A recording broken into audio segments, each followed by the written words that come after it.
EPFO members जल्द ही UPI और ATM से पीएफ का पैसा निकाल सकेंगे। इसकी लिमिट 1 लाख रुपए तक रहेगी और इस साल मई के आखिरी या जून की शुरुआत तक यह सुविधा शुरू होने की उम्मीद है।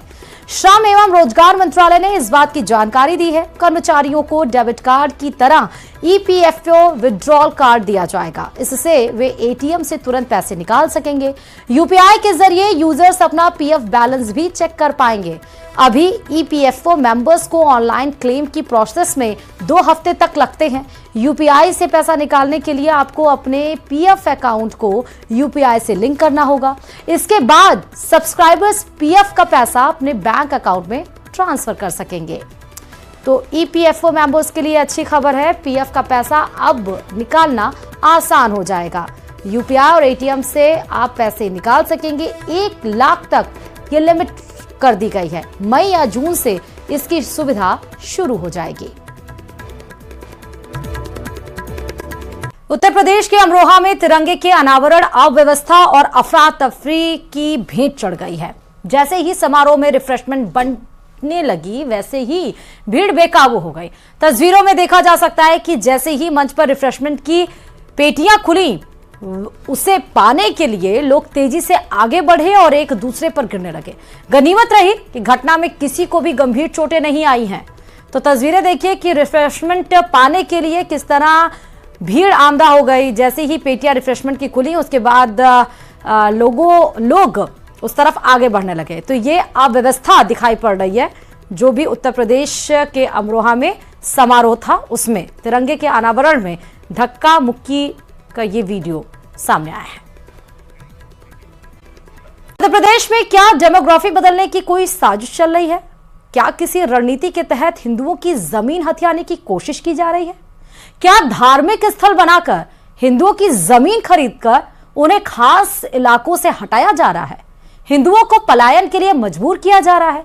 अगर आरएसएस के एक सर्वे की माने तो हां, हिंदुओं का पलायन कहीं और नहीं, पुराने भोपाल में ही हो रहा है। देखिए रिपोर्ट।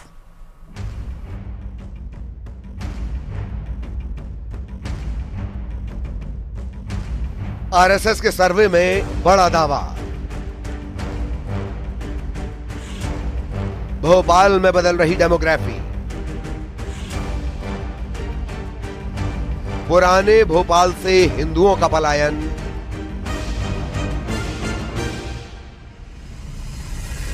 घर बेचकर जा रहे हिंदू परिवार। शहडोल से लेकर जबलपुर तक कहीं आदिवासियों की जमीन पर कब्रगाह बनाए जाने का विरोध हो रहा है, तो कहीं अवैध तरीके से इबादतगाह बनाने पर लोग प्रदर्शन कर रहे हैं। लोगों ने जब सड़क पर उतरकर विरोध प्रदर्शन किया तो प्रशासन हरकत में आया। ये मामले किस तरफ इशारा कर रहे हैं? क्या एमपी में भी डेमोग्राफी बदलने की कोशिश हो रही है?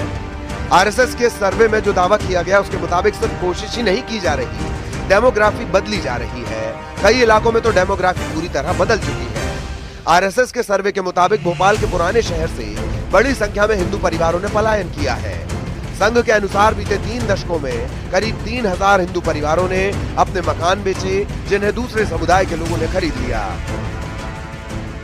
हाँ, उसको रोकने की कोशिश है कि सुरक्षा का भाव है, चिंता मत करो, हम तुम्हारे साथ खड़े हैं, भागो मत, बेकार में भय पैदा मत करो। आप हो रहा है ना, आपको भी मालूम है, कोई फिजा खाली हो गया है।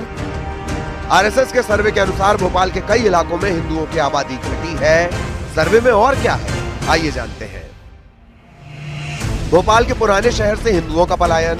3 दशक में 3000 हिंदू परिवारों ने मकान बेचे, दूसरे समुदाय के लोगों ने खरीद लिए मकान। शाहजहानाबाद, मंगलवारा, बुधवारा में घटी आबादी। कोहे फिजा, सिंधी कॉलोनी, कबाड़ खाना में घटी आबादी। टीला जमालपुरा, चौकसे नगर, ग्रीन पार्क कॉलोनी में घटे हिंदू। कोहे फिजा में 1990 में 80-20 था हिंदू मुस्लिम अनुपात।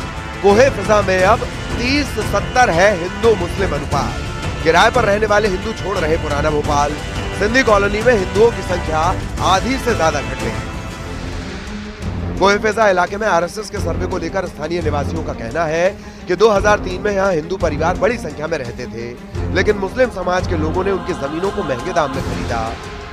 कई हिंदुओं ने अपनी जमीन बेच दी और अब यहाँ हिंदू बहुत कम संख्या में बचे हैं। संघ के एक सर्वे ने सियासत में एक नया भूचाल ला दिया है। कहा गया है सर्वे में कोई फिजा, खासकर जो मुस्लिम बाहुल्य इलाका है वहाँ से हिंदू लगातार पलायन कर रहे हैं। क्या स्थिति है जानने के लिए हम कोई फिजा पहुंचे और मैं इस वक्त कोई फिजा इलाके में मौजूद हूँ और ये हनुमान मंदिर है जिस परिसर में यहाँ मौजूद हूँ। आसपास जो आप आज देख रहे हैं वो यहाँ पर पूरी आबादी है। आखिर कौन कौन से समाज के लोग यहाँ रहते हैं और इसको अगर मैं बात करूँ तो लगातार यहाँ पर पलायन की बात जो है वो संघ की तरफ से की जा रही है, लेकिन वास्तविकता क्या है जानने के लिए हमारे साथ कुछ लोग मौजूद हैं, उनसे हम जानने का प्रयास करेंगे। सर, जो संघ ने एक सर्वे किया और कहा कि हिंदू यहाँ से पलायन कर रहा है, क्या लगता है आपको वास्तव में हिंदू यहाँ से पलायन कर रहा है, उसके पीछे कारण क्या मान रहे हैं? देखिए, 2003 से मैं यहाँ पे हूँ।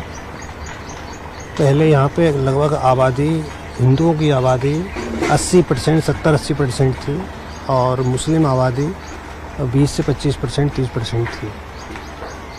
हुआ क्या कि प्रॉपर्टी के कुछ रेट बढ़े तो कुछ वैसे भी लोग थे, उन्होंने अपनी प्रॉपर्टी बेची अधिक दामों में। यहाँ पे रेट अच्छे थे, अधिक दामों में उन्होंने प्रॉपर्टी बेची। खरीदने वाले सारे मुस्लिम ही थे।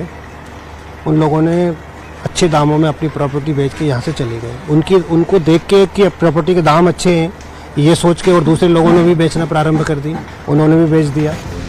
आरएसएस के सर्वे पर सियासत गर्मा गई है। कांग्रेस ने हिंदुओं के पलायन को लेकर सरकार को कटघरे में खड़ा किया, तो बीजेपी विधायक रामेश्वर शर्मा ने कहा कि पलायन रोकने के लिए समाज को भी आगे आना होगा। उन्होंने हिंदुओं से नहीं डरने की अपील भी की है। कांग्रेस कुछ कह रही है तो कांग्रेस ये भी जाके चले जाए तो वो हिंदुओं को जाके सहारा देती है क्या? कांग्रेस कहने के अतिरिक्त, मुंह चलाने के अतिरिक्त कांग्रेस के पास कुछ काम है? केवल मुंह ही चला रही है ना हिंदुओं के बारे में। तो कांग्रेस तो प्रयाग के गंगा जी के स्नान के बारे में भी कुछ भी कह देती है। कांग्रेस ने तो अयोध्या के राम मंदिर के बारे में भी कुछ भी कह दिया था और आज दिनांक तक दर्शन नहीं गए। लेकिन संघ ने जो सर्वे किया है, ये संघ की जो चिंता है ये निश्चित रूप से समाज की चिंता है और समाज को संगठित होकर इस चिंता का समाधान करना चाहिए। चिंता का विषय होना चाहिए सरकार के लिए। संघ का सीधा निशाना इसका मतलब सरकार है। सरकार क्या कर रही है? सुरक्षा का जो भाव है वो जनता में नहीं दे पा रही है।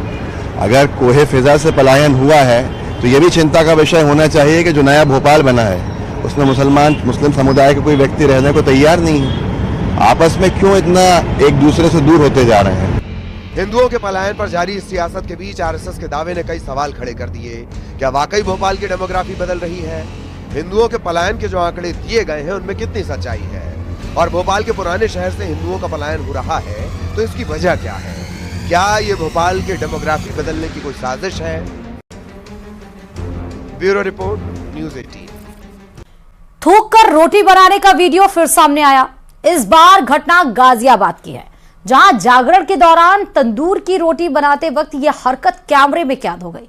मामला सामने आने के बाद पुलिस आरोपी को पकड़ कर ले गई है। देखें रिपोर्ट।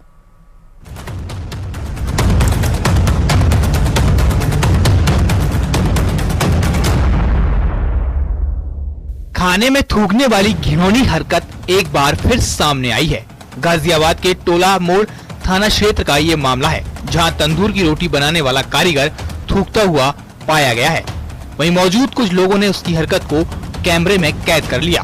भोपुरा गगन बिहार की ये घटना है, जहां जागरण चल रहा था। इसी दौरान कारीगर रोटी को तंदूर में डालने से पहले एक नहीं कई बार थूकता हुआ दिखा। इसके बाद जैसे ही वहां पर लोगों को इसकी भनक लगी, आक्रोश बढ़ने लगा। जागरण के आयोजकों ने पुलिस को फोन किया। सूचना मिलने के बाद पुलिस मौके पर पहुंच गई। बाद में आरोपी साबिज को वहां से अपने साथ पकड़कर ले गई। वहां मौजूद लोग पुलिस से कड़ी कार्रवाई की मांग करने लगे। कहा जा रहा है कि गगन बिहार क्षेत्र में गली नंबर 2 में जागरण का आयोजन था।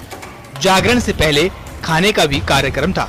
बड़ी संख्या में लोग जागरण में शामिल होने पहुंचे थे। आयोजकों का कहना है कि ठेकेदार ने 2 लड़कों को तंदूरी रोटी बनाने के लिए भेजा था, लेकिन तभी ये मामला सामने आ गया।